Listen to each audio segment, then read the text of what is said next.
All right.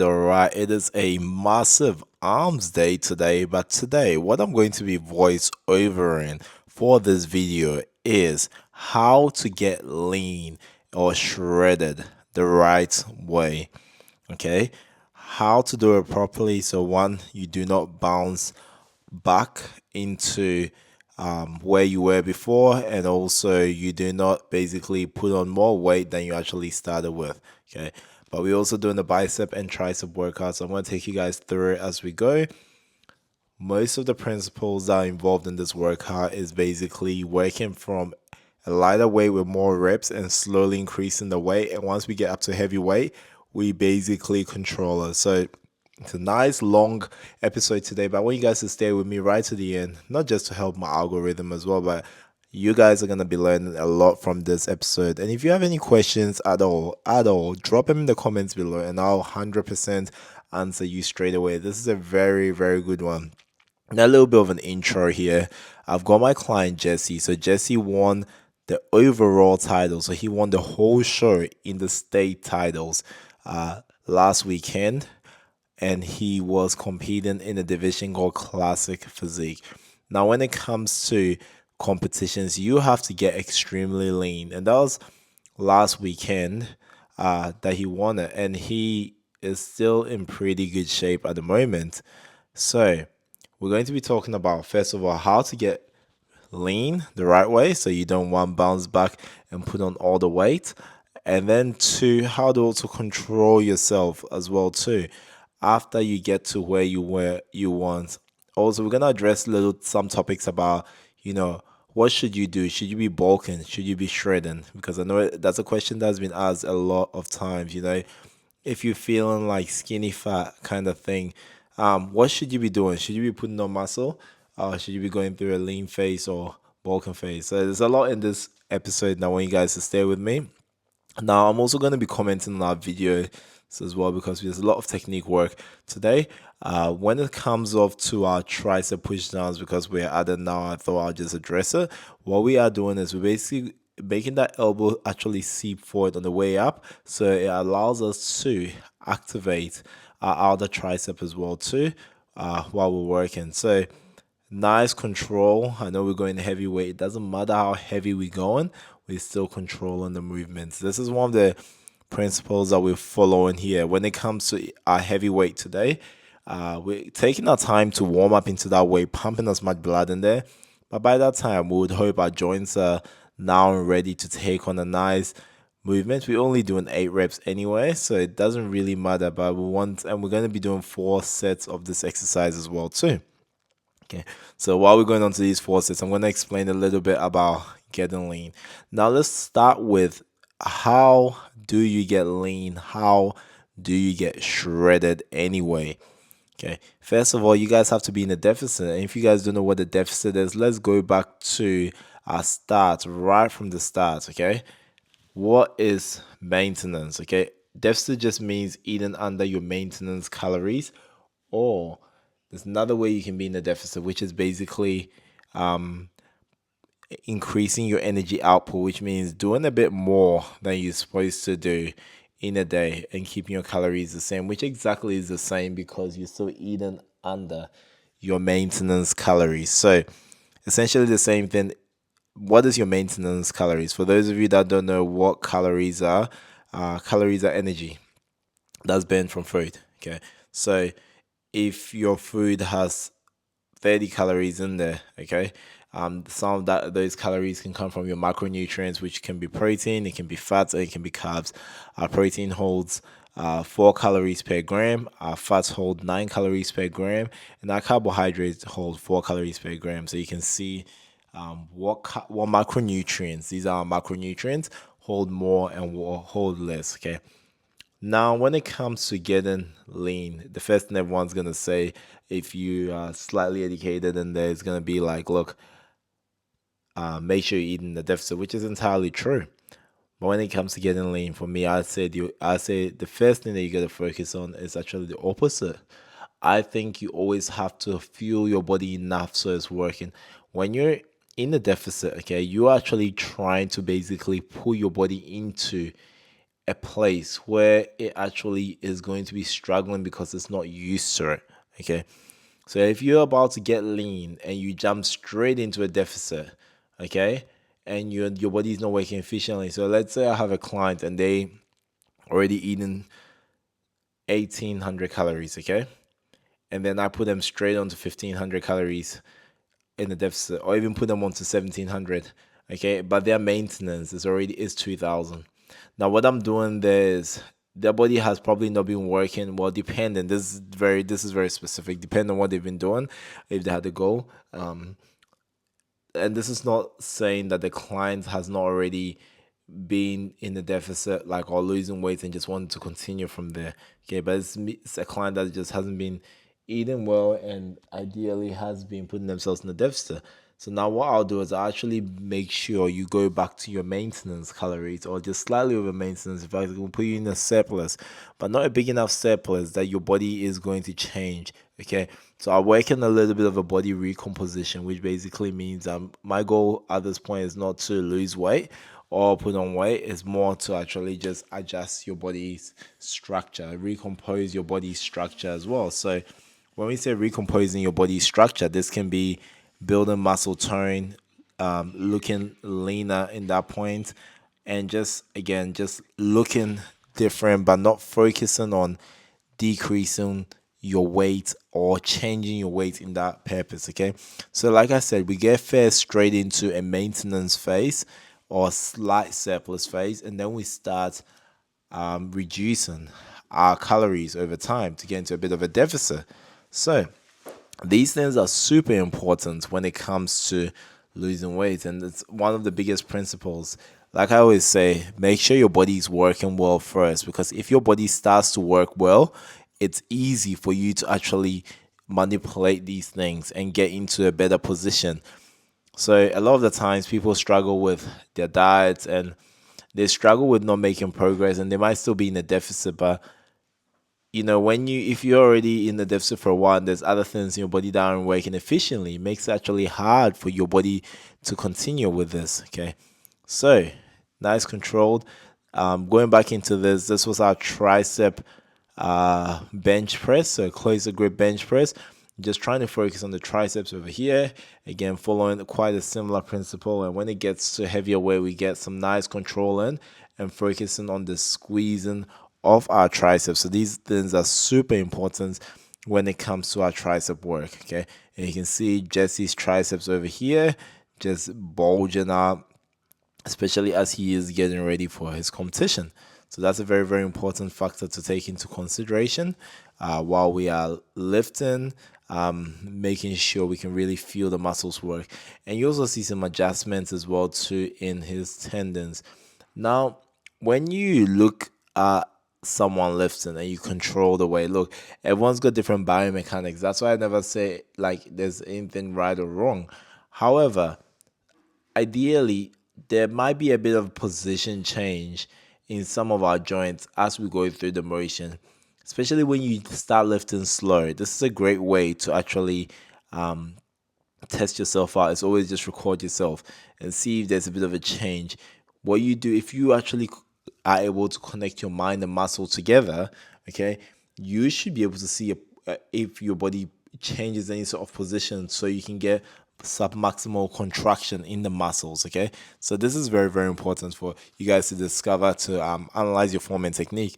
Just slight changes which might seem fit to you guys biomechanically. Okay, so these are little things, I guess, to take into consideration uh, throughout the process of lifting. Now we get them back into trying to lose weight the right way, and which is a very, very important thing that we're gonna look at. So we go into a deficit. Okay, now while we go into deficit, we don't want to make a big deficit. Okay, if we go into a big deficit straight away, what happens? We have no room to move. Okay, next place we're probably gonna move is cardio. We can increase our cardio energy output, but let's say I actually had a client whose maintenance was 2000 calories, and then I put them into 1500 calories. So 500 deficit, which is a big deficit, and there will be change there. You need a big enough deficit for your body to change. If not, your body tries to adjust to it. Okay, but if I put them in the 500 calorie deficit, which is a pretty big one for change. Okay, where else do I move apart from increasing his cardio or cardio?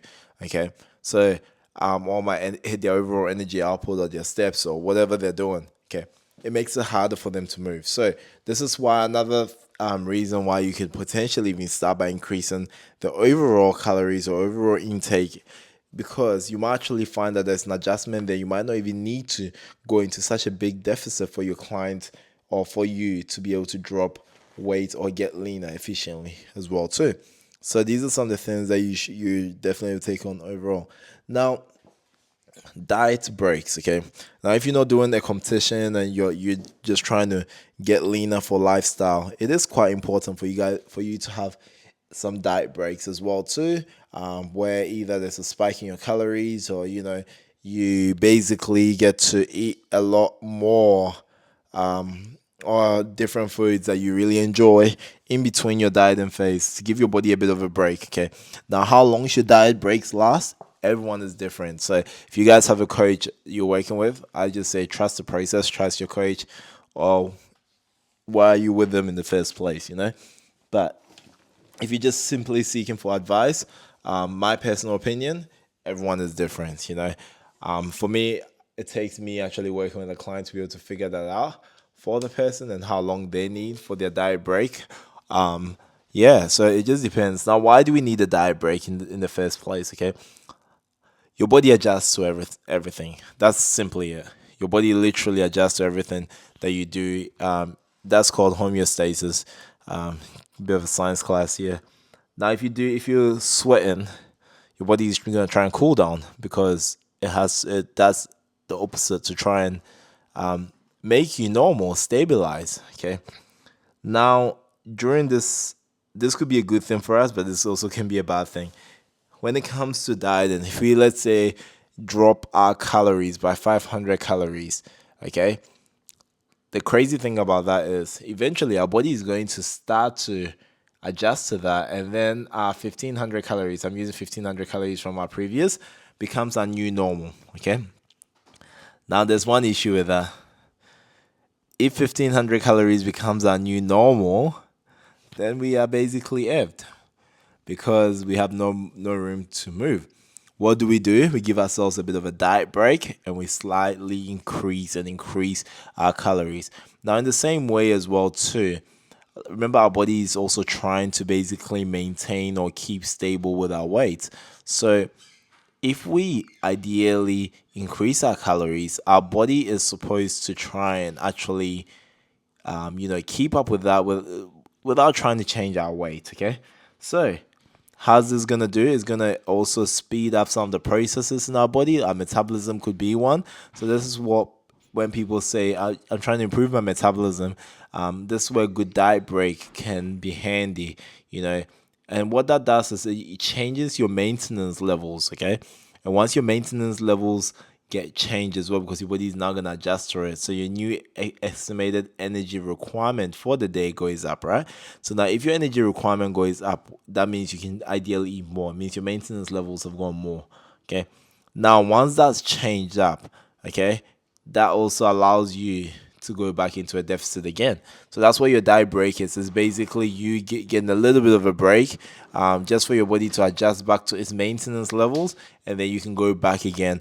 So imagine if I was, and this will give you an example. So like I said, if my client had a maintenance level of 2,000 calories or 18, let's say 1,800 calories, and then they dropped down to 1,500 calories, and then I gave him a diet break for a bit, got their maintenance back up to 1,800 calories for a bit, and they weren't actually putting on weight or much weight from that, and then we dropped back down again to 1,500 calories, or probably even 1,450 or 1,400 calories.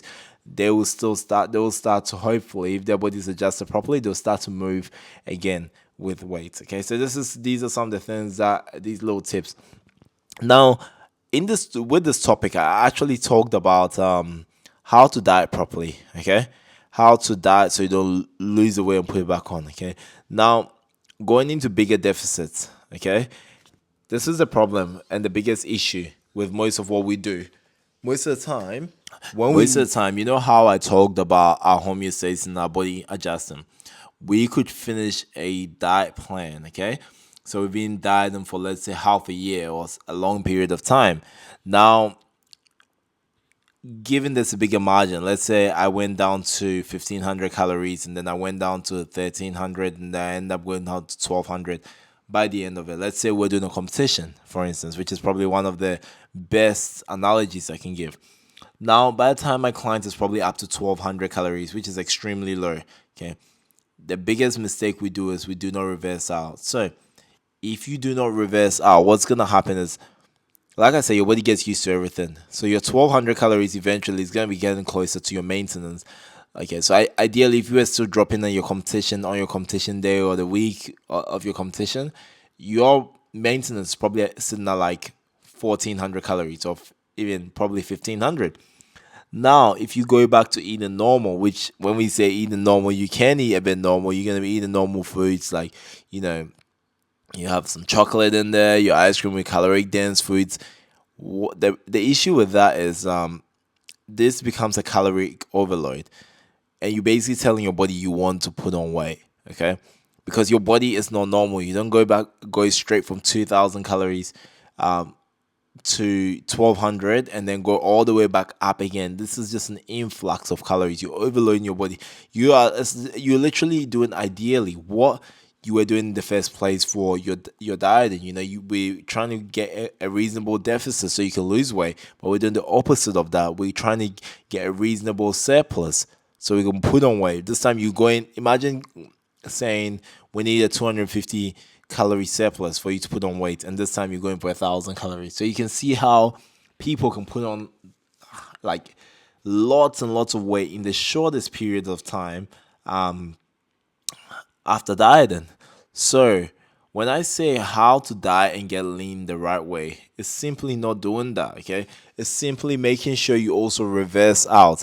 Take your time, slowly increase your calories on your way out. And I'm gonna do another episode on reversing and how to reverse out. So because I don't wanna fill your brains out with too much. I'm just gonna get straight into the rest of the workout.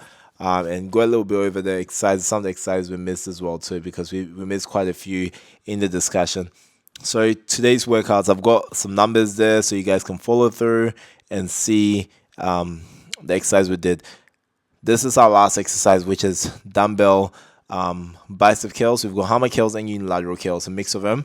And what we did with this one was we're going up after each weight. It's only 5 reps each. And then on my last set, I decided I wanted to do 10 reps of 40 kilos because I just felt like it.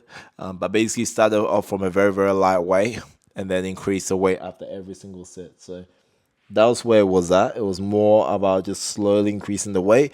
But most of the exercises here today followed exactly the same principle.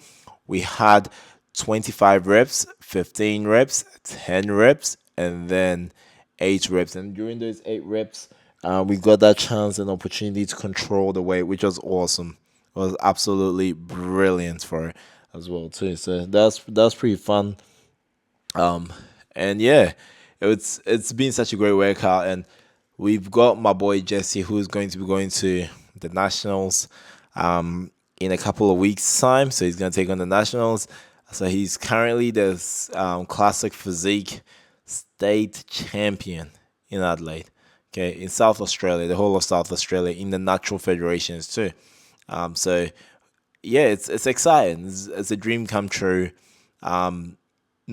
Both for my clients and myself, because for me I've been very lucky and successful with a lot of very hardworking clients. And even if I don't think if I think even if you came to me with a mindset of not working hard, I would be able to, fingers crossed, have an impact that would help you actually understand what you are doing and why you're doing it, and that will push you to work hard yourself. So yeah, like I said, I've been lucky. I've been blessed with really hardworking clients that give it their all when they do things, and we've been blessed with a couple of overall titles in basically every division as well too. So which has been awesome.